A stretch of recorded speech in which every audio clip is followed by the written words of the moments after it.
زندگی میں بہت ہی کم لوگ ایسے ملتے ہیں جو بغیر کسی لالچ یا مفاد کے ہمارے اچھے برے وقت میں ساتھ دیتے ہیں۔ قدر کریں ایسے لوگوں کی، یہ اللہ کی کسی نعمت سے کم نہیں ہوتے، اور یقیناً انہی لوگوں کی وجہ سے مخلصی کا رشتہ سب رشتوں سے بہتر رشتہ تصور کیا جاتا ہے۔ کوئی بھی نیکی صرف رب العزت کی رضا کے لیے کریں، وہ بہت قدردان ہے۔ یہ دنیا کبھی بھی بدلہ نہیں دے سکتی اور نہ دے گی۔ رب کو راضی کریں، دنیا کو نہیں۔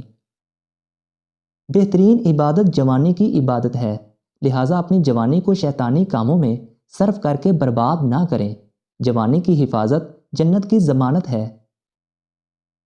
کچھ لوگ اپنے خلوص کی وجہ سے اور کچھ لوگ اپنی منافقت کی وجہ سے عمر بھر یاد رہ جاتے ہیں۔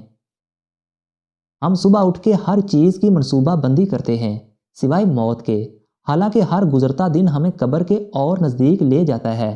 موت سے پہلے موت کی تیاری کریں۔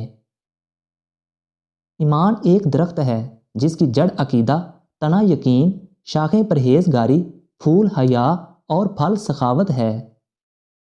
دل بھی اچھا رکھیے اور فطرت بھی۔ دل اچھا ہوگا تو بہت سے رشتوں کو آپ جیت لیں گے، اور فطرت اچھی ہوگی تو سینکڑوں دلوں کے فاتح ہوں گے۔ کم ظرف ہمیشہ ضد میں اچھے دوست کھو دیتا ہے، جبکہ اعلیٰ ظرف ہمیشہ اپنے دوستوں کی تنگ نظری کو نظر انداز کر کے ہمیشہ اپنے دوستوں سے کھلے دل سے ملتا ہے۔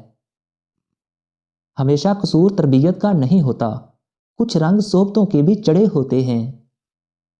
بعض لوگ یہ بات برداشت نہیں کرتے کہ ان کی بات کی نفی کی جائے، چاہے وہ غلط ہی کیوں نہ ہوں۔